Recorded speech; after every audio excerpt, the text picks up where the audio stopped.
உலகில் உள்ள மக்கள் அனைவரையும் மீட்புறச் செய்ய வேண்டும் என விரும்பும் ஆண்டவர் இயேசுவின் திருப்பெயரில் அன்பின் வாழ்த்துக்கள். ஜெபிப்போம். தொடக்கத்தில் ஏதேன் தோட்டத்தை உருவாக்கி மனிதர் சிறப்புற வாழ வேண்டும் என்று மனிதனுக்காக யாவையும் படைத்து ஒவ்வொரு நாளும் மனிதரை பராமரித்து வருகின்ற எங்கள் அன்பின் ஆண்டவரே, இறுதி நாட்களிலும் உலகில் வாழும் மனிதர் அனைவரும் உம்மோடு இணைந்து இன்புற்றிருக்க வேண்டும் என்று நீர் விரும்புவதற்காக உமக்கு நன்றி சொல்கின்றோம்.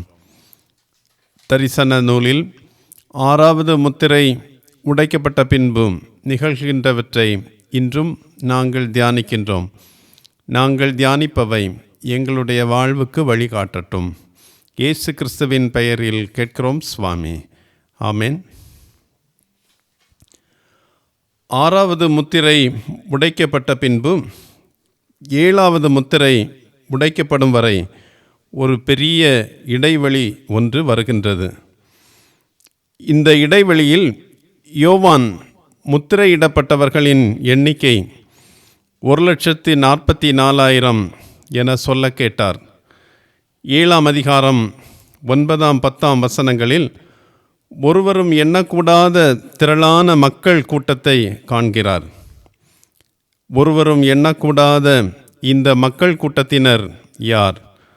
இவர்கள் நமக்கு தரும் செய்திகள் எவை என்பவற்றை இன்று தியானிக்க இருக்கின்றோம். ஒருவரும் எண்ணக்கூடாத பெரும் திரளான மக்கள் கூட்டத்தினர். தொடக்கத்திலிருந்தே கடவுளின் இரட்சிப்பின் திட்டம் உலகளாவிய உத்தியை உள்ளடக்கி இருந்தது என்பதை திருமறையை தொடக்க நூலிலிருந்து படிக்கின்ற பொழுது நாம் அறிந்து கொள்ள முடியும். ஆதியாகமம் 22ஆம் அதிகாரம் 17ஆம் வசனத்தில் கடவுள் ஆபிரகாமிடம், உன் சந்ததியினர் வானத்து நட்சத்திரங்களைப் போலும் கடற்கரை மணலைப் போலவும் பெருகுவார்கள் என வாக்கு கொடுக்கிறார். வெளிப்படுத்தல் 7ஆம் அதிகாரம் 9ஆம் வசனத்தில் திருத்தூதனாகிய யோவான், யாராலும் எண்ணிக்கையிட முடியாத பெரும் திரளான மக்கள், எல்லா நாட்டையும் மொழியையும் சார்ந்தவர்கள், வெண்மையான தொங்கலாடை அணிந்தவர்களாய் கையில் குருத்தோலைகளை பிடித்து கொண்டு அரியணைக்கும் ஆட்டுக்குட்டிக்கும் முன்பாக நின்று கொண்டிருப்பதை காண்கின்றார். இவர்கள் யார் என்ற கேள்விக்கு வெளிப்படுத்தல் 7ஆம் அதிகாரம் 14ஆம் வசனத்தில், இவர்கள் மிகுந்த உபத்திரவத்திலிருந்து வந்தவர்கள், இவர்கள் தங்கள் அங்கிகளை ஆட்டுக்குட்டியானவருடைய இரத்தத்தில் தோய்த்து வெளுத்தவர்கள் என்று பதில் சொல்லப்பட்டுள்ளது. இந்த வசனத்தின்படி இவர்கள் யார் என்ற கேள்விக்கு இவர்கள் மிகுந்த உபத்திரவத்திலிருந்து வந்தவர்கள் என்று சுருக்கமாக பதில் கூறலாம். யோவான் 3ஆம் அதிகாரம் 16ஆம் வசனத்தில், உலகில் உள்ள அனைத்து மக்களையும் மீட்கும்படி கடவுள் தமது மகனை பலியாக இவ்வுலகுக்கு அனுப்பினார் என்று இயேசு கிறிஸ்து கூறுகின்றார். மார்க் 16ஆம் அதிகாரம் 15ஆம் வசனத்தில், உலகில் உள்ள மக்கள் அனைவரையும் மீட்கும் நோக்குடன் தம் சீடர்களிடம், நீங்கள் உலகமெங்கும் சென்று அனைவருக்கும் நற்செய்தியை பிரசங்கியுங்கள் என்று அவர்களை அனுப்புகின்றார். ஒவ்வொரு இன மக்களையும் மீட்க கடவுளின் தியாக ஆட்டுக்குட்டியாக கிறிஸ்து கொல்லப்பட்டார் என வெளிப்படுத்தல் 5ஆம் அதிகாரம் 9ஆம் வசனம் கூறுகின்றது. வெளிப்படுத்தல் 7ஆம் அதிகாரத்தில் சொல்லப்பட்டுள்ள எண்ணக்கூடாத பெருந்திரளான மக்கள் கூட்டத்தினருக்கும் முத்திரையிடப்பட்ட 1,44,000 கடவுளின் பணியாளர்களுக்கும் இடையே நெருங்கிய தொடர்பு இருப்பதை நாம் இந்த வசனங்களை தியானிக்கிற பொழுது அறிந்து கொள்வோம். 1,44,000 பேர் என்போர் இஸ்ரவேல் கோத்திரங்களை சார்ந்தவர்கள் என்பதை நாம் அறிந்திருக்கின்றோம். ஆனால் திரளான கூட்டத்தார் ஒவ்வொரு கோத்திரம் மற்றும் உலகின் எல்லா நாடுகளையும் சார்ந்தவர்கள். யோவான் பூமியில் உள்ள 1,44,000 பேரையும் பரலோகத்தில் உள்ள எண்ணற்ற கூட்டத்தையும் பெருந்திரளான மக்களையும் பார்க்கின்றார். 1,44,000 பேரின் பணி உபத்திரவ காலத்தில் நற்செய்தி அறிவிப்பதும் திரளான கூட்டத்தாரோடு விசுவாசிகளை இணைப்பதுமாகும் என சில விளக்க உரையாளர்கள் குறிப்பிடுகின்றனர். திரளான கூட்டத்தார் சகல கோத்திரங்களிலிருந்தும் பல மொழி பேசும் மக்களிடமிருந்தும் மீட்கப்பட்ட கூட்டத்தினர். இரவும் பகலும் அவருடைய ஆலயத்தில் அவருக்கு சேவை செய்பவர்கள். சிங்காசனத்தில் வீற்றிருக்கிறவர் தம்முடைய பிரசன்னத்தினால் அவர்களுக்கு அடைக்கலம் கொடுப்பார் என வெளிப்படுத்தல் 5:17 கூறுகின்றது. இந்த வழிபாட்டாளர்களை வெற்றிகரமான ஜெயம் கொள்பவர்கள் என்று இயேசு விவரிக்கின்றார். அவர்களை கடவுளுடைய ஆலயத்தில் தூணாக்குவேன், கடவுளின் பெயரையும் வானத்திலிருந்து இறங்கி வரும் கடவுளின் நகரத்தின் பெயரையும் நான் அவர்களில் எழுதுவேன் என வெளிப்படுத்தல் 3:12 ஆண்டவர் கூறுகின்றார். அவர்கள் கடவுளின் நிலையான பாதுகாப்பிலும் பிரசன்னத்திலும் வாழ்வார்கள் என வெளிப்படுத்தல் 21:3 கூறுகின்றது. இத்தகைய பெருந்திரளான மக்கள் பெரும் உபத்திரவத்தின் போது பஞ்சம், தாகம், கடுமையான பற்றாக்குறை மற்றும் துன்புறுத்தலை அனுபவித்தவர்கள் என்று வெளிப்படுத்தல் 6:5-6 13:16-17 ஆகிய வசனங்களும் கூறுகின்றன. இவர்களே கடவுளின் ஆட்டுக்குட்டியை அவருடைய பரலோக சிங்காசனத்தில் வணங்கும் உண்மையுள்ள விசுவாசிகளின் பெரும் கூட்டத்தினர் என்று நாம் கூறலாம். இவர்கள் ஜீவ விருட்சத்தின் கனியை புசிப்பார்கள் என வெளிப்படுத்தல் 2:7 இவர்கள் ஜீவ தண்ணீரின் ஊற்றுகளை அனுபவிப்பார்கள் என வெளிப்படுத்தல் 21:6 இவர்களுக்கு பசியோ தாகமோ இருக்காது, சூரிய வெப்பத்தால் அவர்கள் ஒருபோதும் வாடமாட்டார்கள், சிங்காசனத்தில் இருக்கும் ஆட்டுக்குட்டியே அவர்களுடைய மேய்ப்பராக இருப்பார், அவர்களுடைய கண்களிலிருந்து வரும் ஒவ்வொரு கண்ணீரையும் கடவுள் துடைப்பார் என வெளிப்படுத்தல் 7:16-17 வரை உள்ள வசனங்கள் கூறுகின்றன. திரளான கூட்டத்தார் என்கின்ற இந்த காட்சி நமக்கு தரும் செய்திகள் என்ன என்பதை அடுத்து நாம் தியானிக்க இருக்கின்றோம். திரளான கூட்டத்தார் என்று யோவானுக்கு காண்பிக்கப்படுகின்ற இந்த காட்சி 5 முக்கியமான செய்திகளை நமக்கு சொல்லுகின்றன. முதலாவதாக, கிறிஸ்தவ வாழ்வுக்கு பலன் உண்டு. Reward for Christian life.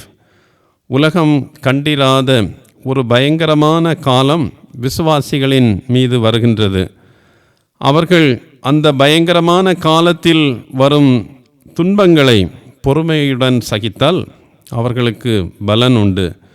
இங்கே பலன் என்பது சிங்காசனத்திற்கு முன்பாகவும் ஆட்டுக்குட்டிக்கு முன்பாகவும் குருத்தோலைகளை பிடித்து நிற்கும் பாக்கியம் என்று நாம் புரிந்து கொள்ள வேண்டும்.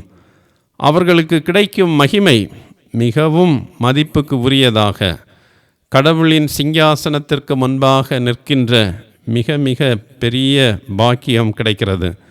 எனவே விசுவாசத்திற்காக அனைத்து துன்பங்களையும் பொறுமையோடு சகிக்க நாம் அழைக்கப்படுகின்றோம். இரண்டாவதாக, திரளான கூட்டத்தார் எனும் காட்சி தருகின்ற செய்தி, கிறிஸ்தவ வேலைக்கும் பலன் உண்டு. Reward for Christian work.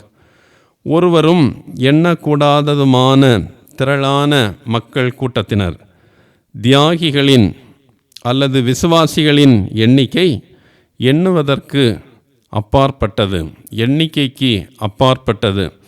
ஆகவே கிறிஸ்துவுக்காக எவ்வளவு மனிதரையும் நாம் கூட்டி வரலாம், அதற்கு அளவே கிடையாது. 1,44,000 பேர் மட்டுமே மீட்கப்படுவர் என சிலர் கூறுகின்றனர். சில கோட்பாட்டாளர்கள் மிக தெளிவாக கூறுகின்றனர். அது தவறு என்பதை திரளான கூட்டத்தார் என்கின்ற காட்சி நமக்கு சொல்லுகின்றது. வெளிப்படுத்தல் 7:9 இந்த செய்தியை, இந்த காட்சியை நமக்கு கூறுகின்றது. ஆகவே நம்மால் இயன்றவரை நற்செய்தி பணியை விரைவாக நாம் செய்ய அழைக்கப்படுகின்றோம். நாம் செய்கின்ற ஒவ்வொரு வேலைக்கும் நம்மால் கிறிஸ்துவிடம் கூட்டி வரப்படுகிறவர்களுக்கும் பலன் உண்டு. ஏனெனில் அந்த பெருந்திரளான கூட்டத்தில் ஒருவரும் அழிந்து போகாதபடி அனைவரையும் மீட்புக்குள்ளாக வழிநடத்தும் வேலை நமக்கு உண்டு. அதை செய்கிறவர்களுக்கு பலன் உண்டு என்பதை இந்த காட்சி நமக்கு சொல்லுகின்றது. மூன்றாவதாக, திரளான கூட்டத்தார் என்கின்ற காட்சி நமக்கு சொல்லும் செய்தி, ஒவ்வொரு கிறிஸ்தவனுக்கும் பலன் உண்டு. Reward to every Christian. 9 யோவான், கடவுளுக்கு உண்மையானவர்கள் ஒவ்வொரு இனம், கோத்திரம், மொழி மற்றும் மக்களிடமிருந்தும் வருவார்கள் என்று கூறுகின்றார். கிறிஸ்தவன் எந்த குலத்தில் இருந்தாலும், மொழி பேசுபவராக இருந்தாலும், சிறிய கிராமத்திலோ கடல் சூழ்ந்த சிறிய தீவில் இருந்தாலும், உண்மையாக வாழ்வோர் இருக்கும் இடத்தில் கண்டறியப்பட்டு இறைவனால் மகிமைப்படுத்தப்படுவர். அவர்கள் எந்த மூலை முடுக்குகளில் இருப்பவராயினும் சிங்காசனத்தின் முன்பால் அவர்கள் நிறுத்தப்படுவர். எனவே நம்மை பார்க்கின்ற இறைவன் ஒருவர் இருக்கின்றார் என்கின்ற உணர்வோடு, கடமை உணர்வோடு கிறிஸ்துவுக்காக வாழ்வதற்கு நாம் அழைக்கப்படுகின்றோம். நம்மை பார்க்கின்ற கர்த்தர் நமக்கு மகிமையான இடத்தை வைத்திருக்கிறார் என்கின்ற உணர்வோடு கூட ஒவ்வொரு நாளும் நாம் நகர்ந்து செல்ல கிறிஸ்துவுக்கு சான்று பகர அழைக்கப்படுகின்றோம். நான்காவதாக, திரளான கூட்டத்தார் என்கின்ற காட்சி சொல்கின்ற மற்றொரு செய்தி, கிறிஸ்துவுடன் பகிர்வதே இந்த பலன்.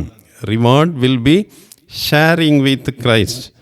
வெற்றி பெறுவோர் கிறிஸ்து முன்னிலையில் கொண்டு வரப்படுகின்றார்கள். உலகில் வாழும்போது அடிக்கப்பட்டவர்களாக, சோர்வுற்றோராக, தேய்ந்தோராக, பலவீனராக, காயப்பட்டோராக அவர்கள் இருந்தனர். இப்போது அவர்கள் அவ்வாறு இல்லை. வெற்றி பெற்றோராக உள்ளனர். வெள்ளை அங்கியை வெற்றியின் அடையாளமாக தரித்து கொண்டிருக்கின்றனர். குருத்தோலைகளை பிடித்திருக்கின்றனர். கிறிஸ்துவோடு உடன் பங்காளராக இருக்கின்றனர். அதுதான் திரளான கூட்டத்தாருக்கு கிடைக்கின்ற பாக்கியம். ஐந்தாவதாக, திரளான கூட்டத்தார் என்று சொல்லுகின்ற காட்சி தருகின்ற மற்றொரு செய்தி, கடவுளுக்காக சத்தமிடுவதே பலன். Reward will be shout for God. 10 மகா சத்தமிட்டு,